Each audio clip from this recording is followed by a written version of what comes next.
We are a couple on the cut, Cindy, Michael and our furry crew member Toffee.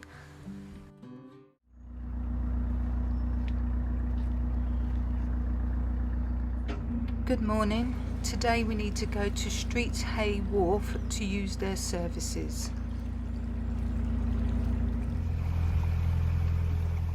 This is a really beautiful morning.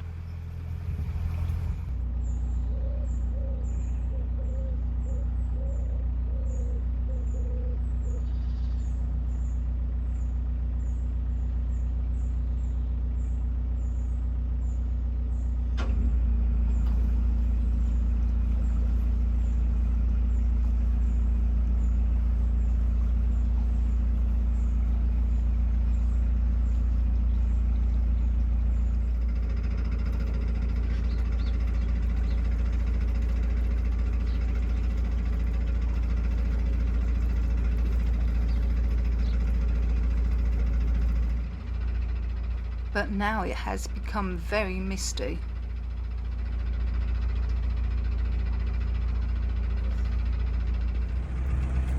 The mist has made the morning quite cold, so I've wrapped Toffee up in a blanket.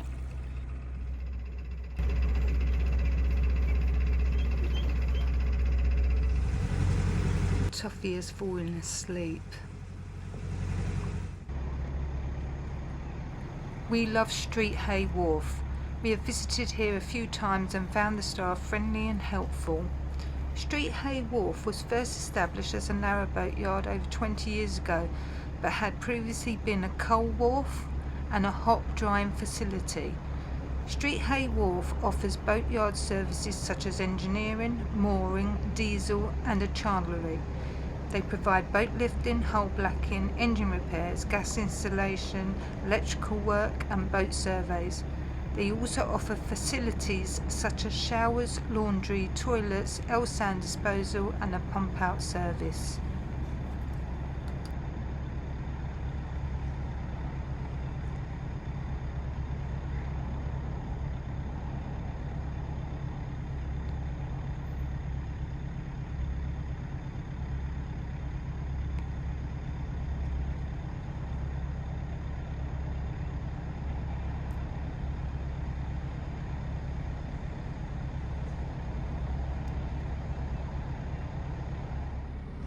To go back the way we came, Em has to use a mooring as a winding hole to turn around.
Good morning, everyone. Good morning. Hope you're well. We've left Tamworth briefly to travel about 6.5 miles to Street Hay Wharf, is it? Yeah, Street Hay Wharf. To empty our house and visit the chandlery there, and we topped up with diesel while we were there as well. So we left there, well, we left Tamworth at boat coming, and there's a moored boat, so just bear with me.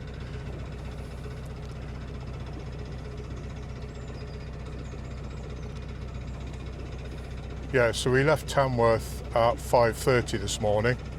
It's very misty. It was lovely actually. The mist was rising off the canal. The sun was rising, although now the sun is behind cloud. But we thought we'd get there for when it opened, and it took us about, I think, just 2 3/4 hours to travel 6.5 miles. Just give me a second.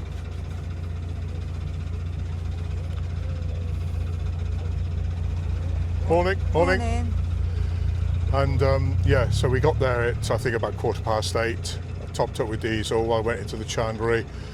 Cindy emptied the house anchor sets, which we'll talk about at the end, I think. Should we have a bit of toilet talk at the end? And just, we've made some decisions on that.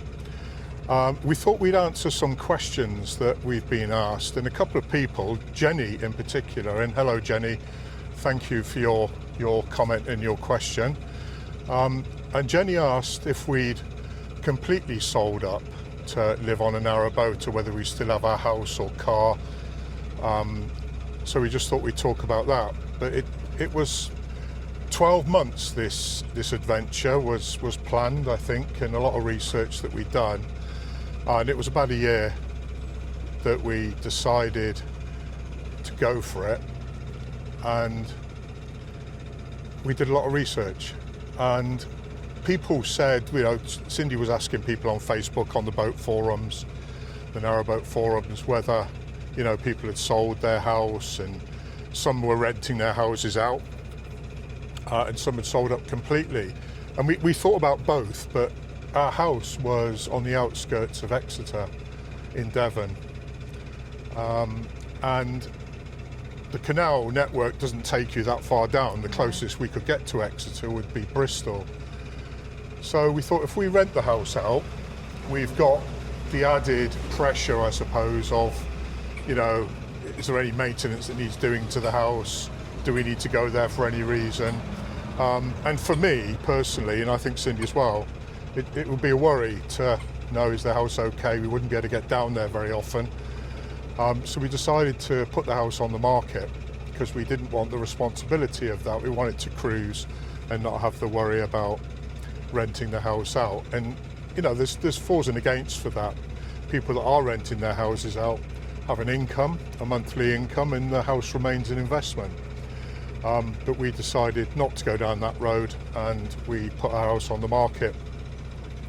While the house was on the market, we visited Crick Boat Show.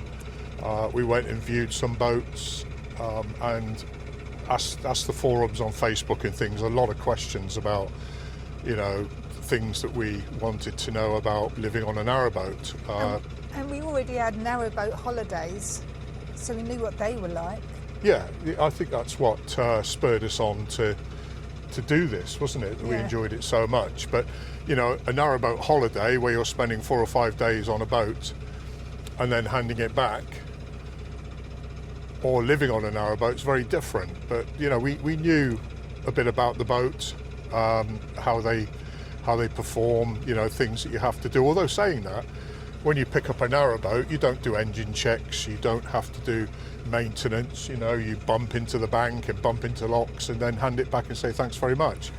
Well, when you own a boat and you've spent close to 100,000 on a boat, you tend to take things a little bit more steady and want to learn very quickly about boat handling and about boat safety and, you know, those bits and pieces. And since taking advice from people, we've had a battery upgrade, we've had our water freedom system, that it was going to be a video about that very shortly. But we decided to sell up, so we sold the house And we'd also watched some YouTube channels about narrowboating where people still had their cars and they would move, I don't know, 5-6 miles up the canal, moor their boat up, go back and get their car, drive it somewhere, park it, and then cruise up to the car and then do the same again. And again, we thought, you know, the cost of keeping a car, it's as cheap to hire one if we need to use one. You know, if we need to go and visit family or whatever, and we moored up in a marina, because I don't think I'd moor on the side of the canal and leave the boat unattended. I wouldn't be comfortable with that. But, you know, a couple of times when we've waited for deliveries and things, we've moored into a marina and done it that way. And that's what we would do. We would hire a car and visit family. So we sold our car, although I was in love with my car. But we decided to do that, didn't we? Yeah, and we didn't need it for shopping because we either moor close to where the shops are, or we get the supermarkets who deliver to us near a bridge or near a car park or near a road. So how does that work? Because you do that, don't you? You order online. Yeah, I order online, and then I give a postcode of a pub or a bridge, or what 3 words? It's called what 3 words? Yes, isn't it? yeah. And then the delivery man will usually ring you when it's on its way, and you just meet there. There's never been any problem with it. I think there's a comments box as well, can't you? You can say we're on bridge, whatever, what road, and Yeah, I mean, they've been brilliant, haven't they? yeah. The delivery drivers have been, you know, you put it in the box to give you a ring, the comment box, and they ring you up, and they've been really, really helpful. Yeah, and there's been a few. It's not always the same one, so they've all been pretty good. Yeah, yeah. So, you know, moving a car. I mean, I'm not dishing, you know, people that have their cars. People have their cars for a reason, and it's about your own personal circumstances. But for us, we didn't need to. We're not working. We're retired, and you know, those people that have to go to work, and I get that. I get that totally. People with children on the boat, stuff like that. But I don't think I've missed the car. No. You know, that we've used the buses. In fact, I'm a bit of a bus tart now. I'm on the buses all the time if I need to go somewhere. Cindy had a prescription to collect in the nearest place we could moor up. I think it was about 7 or 8 miles away, wasn't it? Yeah. Because that's another thing with prescriptions. You know, you have to think ahead about where you're going to be to where you want your prescription sent to from your GP surgery, and you go there and collect it. And you took a taxi that time, Yeah. didn't you, to do that? So we haven't found it arduous not having a car. And it's a bit about planning ahead. But anyway, yes. So we sold up completely, and I think hello, morning. Morning. And I think the worst part of that was selling up is kind of thinking that actually you've got no home base, but you know, our home base is the boat, and we've not experienced any issues with well, we've got a postal address, and that's your sister Yeah. in Doncaster, isn't it? Yeah. And Cherry will be watching. Hello, Cherry. Hi, Jerry. And Jerry. And Jerry, yes, of course, her husband. So our post gets there, and if anything arrives, you know, we ask Cherry to open it. But most things are done online now, and we rarely get anything that needs any action or attention mail-wise. But it's useful to have that address because, you know, some companies still demand having an address. You know, my pension, things like that. You need to have some sort of postal address. So that was quite useful. And there's also post restant that people use, and that means that for those that don't know, you can request the post office receive your mail. So if you're having something you needed to pick up delivery wise, you'd ask the post office for their post restant address, and you give that to the company, and it will be sent to the post office. But having said that, we've never used it. We've tried, but the post offices we've been near and we've asked, do they do post restant? They say no, they don't do it, do they? So I'm sure post offices still do because people talk about using it. But our experience is we've never been able to. So I don't think we bother with that anymore, do we? No. And we went to a marina once on the Shroppy, I think it was, and Overwater Marina. Yeah. And they had these like plastic garden bunkers outside the office. And you make an Amazon delivery and it just gets delivered to this plastic bunker, and then you go there and collect it when you get a notification to say it's arrived. I mean, if it's a big delivery, you know, you're having, I don't know, something delivered by, you know, furniture or whatever for your boat, you can moor up in a marina, and again, they will call you to say they're half an hour away or whatever, and you can meet them there. You know, the office doesn't have to deal with your deliveries. You can be waiting there for it, and most deliveries now are tracked, and you get that little icon of a vehicle on the map as to where they are and how close they are to you. So that's been our experience of selling up, really, and not having that home base. But like I said, if we kept our house and used that as our base, we wouldn't be able to get to it, and we'd have to keep the car to be able to get there, really, when we needed to. Excuse me, I'm just going through a blind bridge here. Just need to make sure that we're okay. And so thank you, Jenny, for that. And I think a couple of people have asked that question, and it was certainly a question that we had when we were researching buying a narrowboat, that, you know, what do you do if you need a delivery and stuff. And it's just been really useful to know that stuff, and people answer our questions when we've passed comments on and questions to boaters, and they've answered it like we have to you, Jenny, and everybody else that perhaps is interested in that. So a lot of waffle there, Jenny, but I hope that answers your question.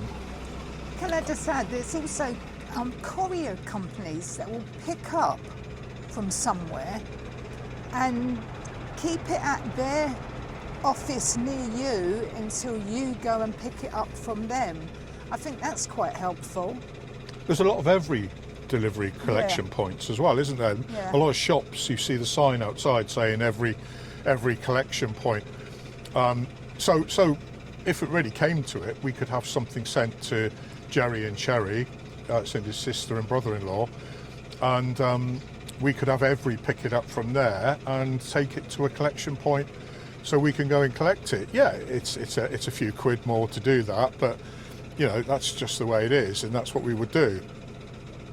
And we're talking about changing our toilet, and I know, you know, toilet talk's not always the most desirable thing to be watching on YouTube, but you know, boaters are quite happy to talk about toilet talk and you know, what toilet do you have? It's a big thing, you know. It's quite important that you get. When we were looking for a boat, we thought, should we have a pump out where you have a tank on the boat, and it's normally under the bed, and this holding tank holds your waste.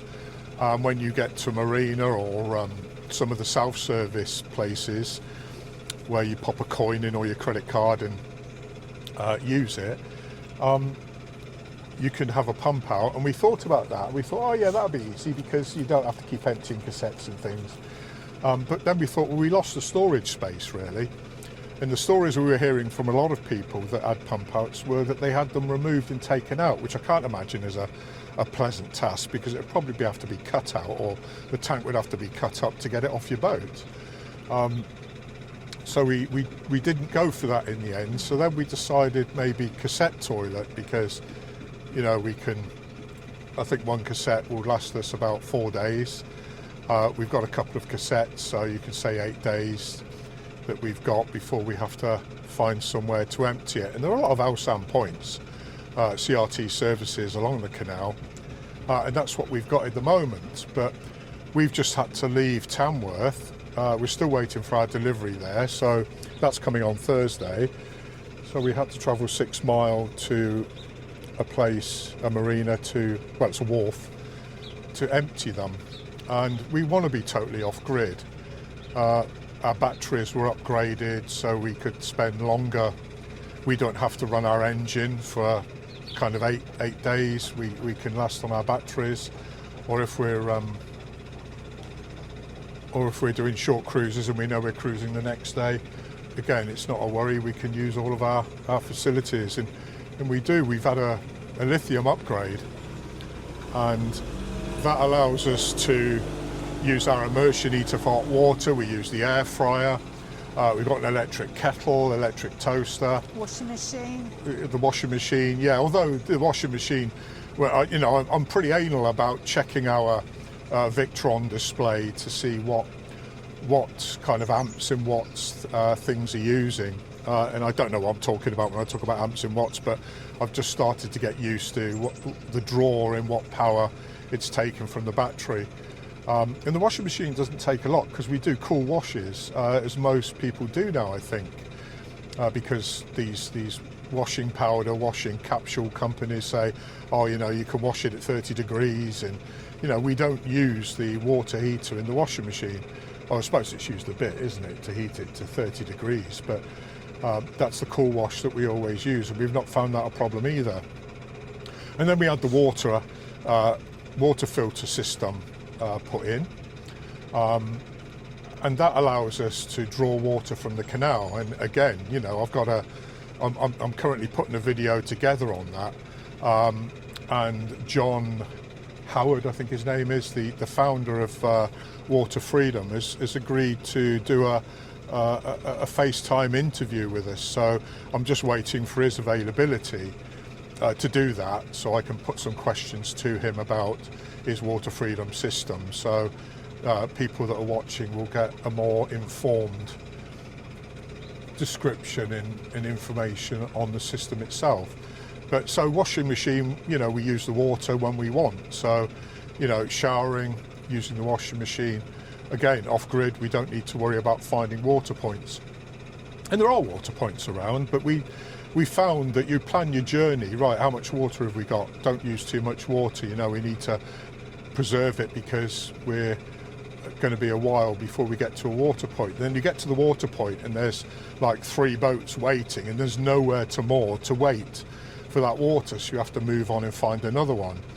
And then you get to one and it's out of order, and we you know, it's not a big issue, but having the Water Freedom system again has allowed us to be more off-grid.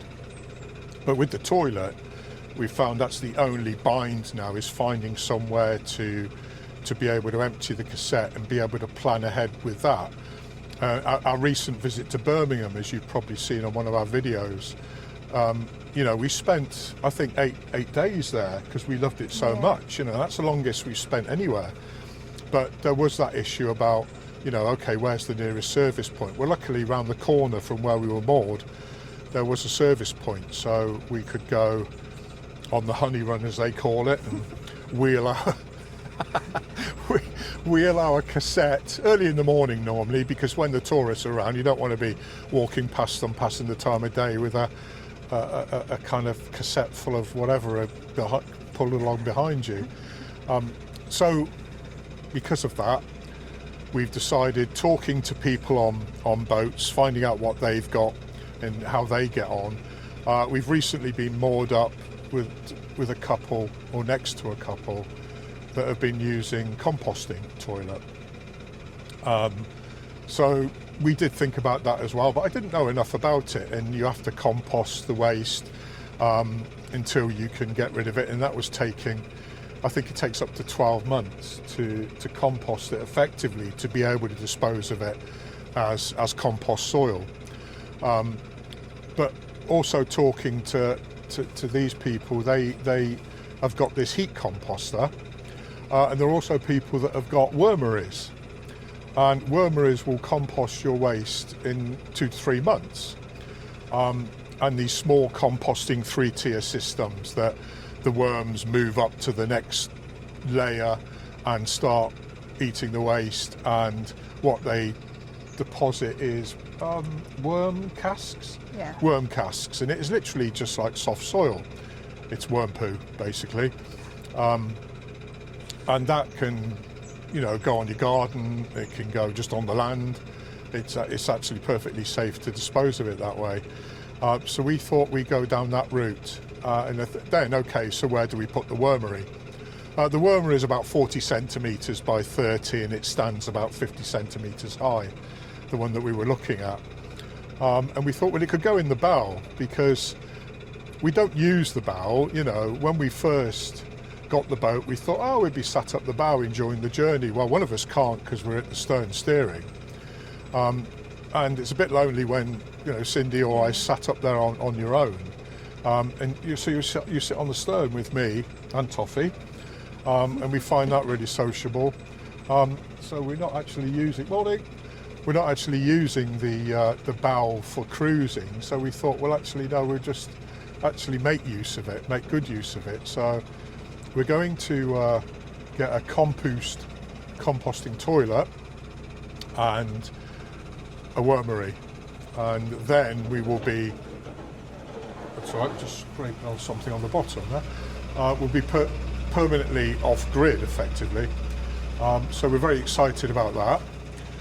When I contacted Compoost, the lead out time for a toilet is November if you order now. So that's fine, we're going to order that. And they are, I think it's 5 minutes off the Coventry Canal, just outside Coventry, aren't they? So they said they could post it to anywhere that we wanted, or we could go and collect it. So they'll notify us when that's due to be delivered to their depot, and then we'll make our way down to collect that. And in the meantime, we'll get the wormery, because the wormery will eat the food waste that we normally throw away now. So we thought we'd get that and get the worms making compost and breeding in the wormery ready for when we get the compost loo. So that's our toilet talk really. So I think we'll end that there. But also, if there's any questions anybody's got, we've had this channel now for just over 3 weeks. It was 3 weeks on Friday, I think, when we posted our first video 3 weeks ago Friday. And we've ended up with, I think, over 1,000 subscribers now in 3 weeks, and that's blown our minds really. I mean, we did this initially for family and friends, and you know, people have joined us, and it's been absolutely fantastic that we've had that kind of following really. But having said that, we'd love to know what you'd like to see us talk about, what you'd like to see on the canals. And we've had a lot of comments about our videos, and they've been really constructive, and I think that's been helpful to us, because a lot of you have said, you know, the music's a pain, or you didn't like the music. Some have said you like the music, but we've had a lot of comments about cut the music. We'd like to hear the wildlife. We'd like to hear what you're hearing in terms of your surroundings. And we were putting music to their videos. Simply, that was my fault, because while I was on the stern steering, I was playing music, and on the radio. From the radio. And although it was low, when we were trying to post our videos of videoing our journey, YouTube was popping up saying there's a copyright issue here. You either had to mute it or they remove the music, but then it affects the sound, and you don't hear it properly. So we had to put music to our first few videos, because I was listening to music on the stern, which we had to mute that and at least put something to it rather than it be silent. But you know, those comments we've taken on board, and thank you for those. Most of them were constructive and polite, a couple weren't, but we did get the message, and you know, noted. Our videos now won't have music drowning out the video. We'll be playing the video purely from what we hear. But you know, tell us what you want. Tell us what it is that you'd like us to do, or like us to cover. You know, there might be questions about the boat that we can answer, and do a video based on questions and answers. But it would be really helpful to actually, because we've got so many subscribers now, that we would really like to give you what you want when we do these videos. Is that fair to say? Yeah. I mean, Toffee's getting under my feet at the moment, but you know, she's doing well. Toffee's settled really well. We did actually wonder when we first got the boat whether we were going to be able to sustain it living on a narrowboat, because Toffee was incredibly nervous. She didn't like it at all. We try and keep her in the boat because we thought that would be the best place for her, especially going through locks. And we were talking to people about, you know, she's not coping very well. And they said, well, let her out on the stern. Let her just, you know, come and go as she wants. Tether her if you need to. And that's what we tried. And she actually comes up and she's on the stern. She's not on a lead at the moment. But we do put her on a lead when we're about to moor up or when we're going through locks, because Cindy gets off the boat to do the locks. And Toffee stays on the boat with me. But obviously, we don't want her jumping off or harming herself, so we do put her on her lead and she sits on the stern with me when we go through locks, and she's actually quite happy with that now, isn't she? And we're really pleased with her. She's done really well. We're really proud of her, and she's really settled. And yeah, she's a boating dog now, I think. Yeah. What about vets, sweetheart? Vets. Yeah. Well, we get her flea and worms from pet shops, don't we? Yeah. And if we need the vets, we search for the one nearest to us. And you can go to any vets, can't you? Yeah. Yeah. So, Yeah, it's not like a doctor's surgery for us, is it? It's No. Any vet will see her. And also electronically, our vet in Exeter gave us a summary sheet, and it's got all her records on there. Yeah. So if we go to a vet, we can literally just give them our phone and they can scroll through her vet records to know what she's had done in the past. Yeah.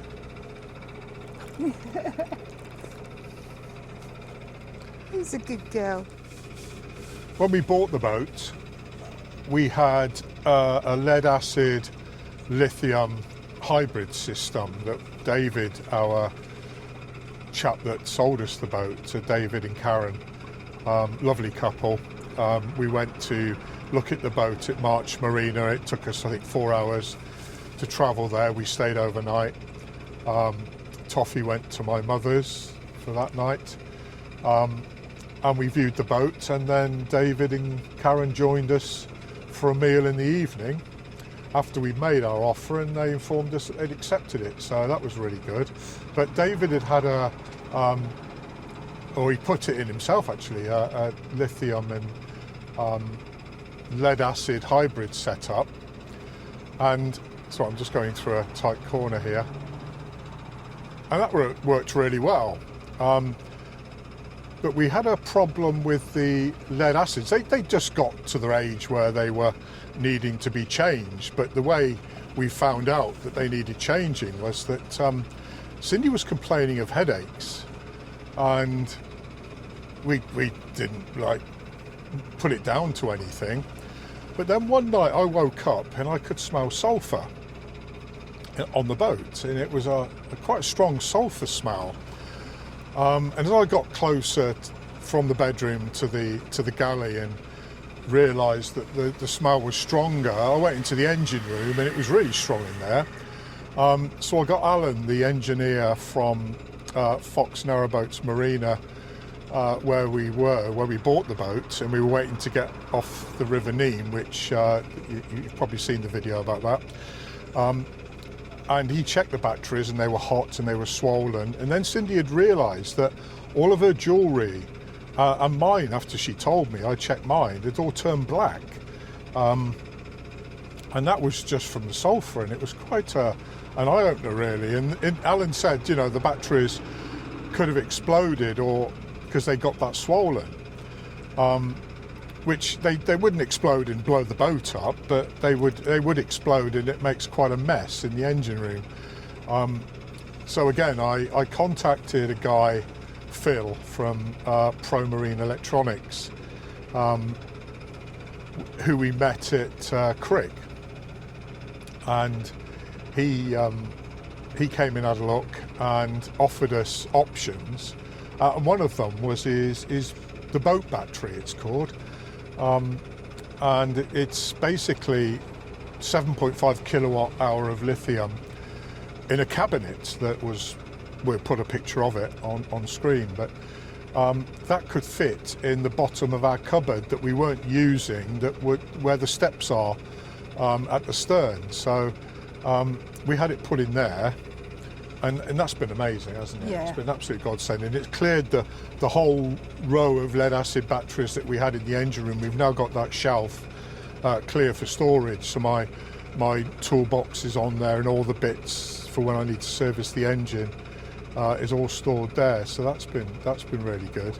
But that was quite an experience, wasn't it? Yeah. But it's kind of note to self, really, keep an eye on the batteries. We have got a starter battery that's lead acid, but you know, when I'm in the engine room doing the engine checks, and that's where I check the engine oil, gearbox oil, the water, the engine water, and the bilge, and just check that, you know, all of it's ready to cruise, and that we have enough oil and there's no oil leaks and stuff. And I do have a look at the lead acid battery, the starter battery, just to make sure that it's not hot or swollen, or but that was quite a surprise to me, actually, that when that happened, how bad it could have been. But you know, it wasn't a plan to have a battery upgrade. We were quite happy with the batteries, and it was no fault of the previous owners. It was just, that's what happens when lead acid batteries get old. They can do that and behave that way. Anyway, we're a little way off. I think we've got another couple of hours before we get back to Tamworth.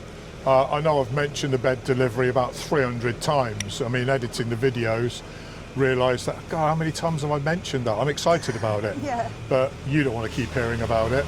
But that's what we are waiting for. And that's being delivered on Thursday. I'm currently ripping out the wardrobe and the cupboard units in the bedroom, and then I will be taking the bed out because it's a fixed bed, but the benefit of this bed is going to allow us to be able to get out each side of the bed instead of Cindy climbing over me when she needs to get out, or she goes to bed later than me. In fact, it's quite strange that as a kid I would avoid going to bed at 9 o'clock, but now I can't wait to go to bed at 9 o'clock. And I'm in bed, but I love being up. I've never been up so early in my life, but you know, being on the canals, I'm up between 4 and 5:30 every morning. I love that time of the morning. I love looking at the wildlife, and you know, it might be different in winter, but at the moment I'm really enjoying it. And that means that when Cindy goes to bed, she's climbing over me to get into bed, and at least we'll be able to walk either side of the bed. And it will be same as we've got now, a standard double. We love our mattress. We bought a Temper mattress from Dreams, didn't we? Yeah.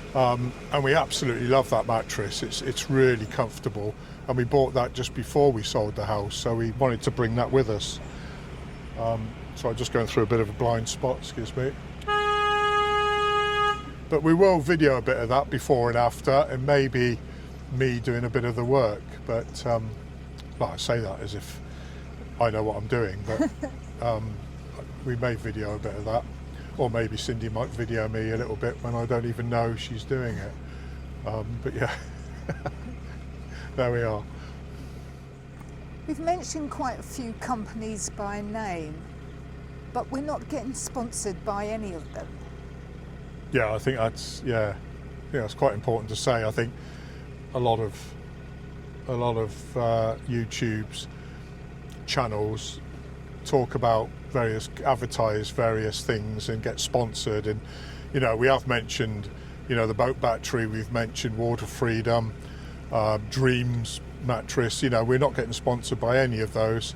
No. We're just simply covering what we've bought with our own money.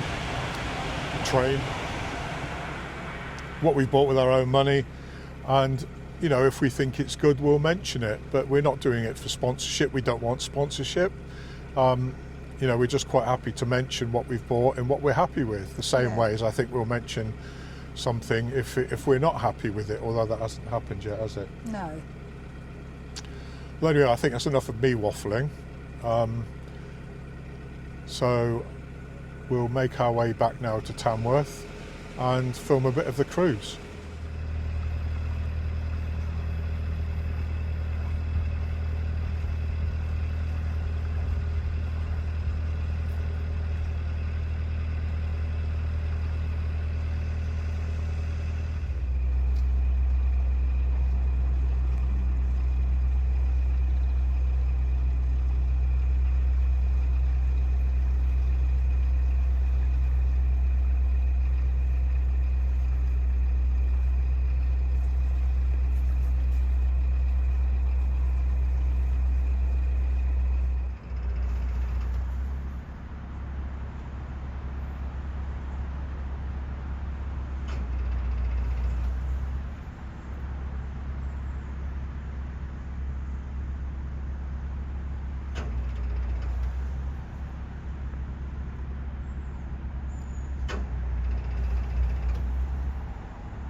We have arrived back at Tamworth. Thank you. If you have enjoyed this video where we have answered a couple of questions, told you a bit about the setup of the boat and something about ourselves. Thank you for joining us. Hope to see you in the next one. Take care. Bye bye.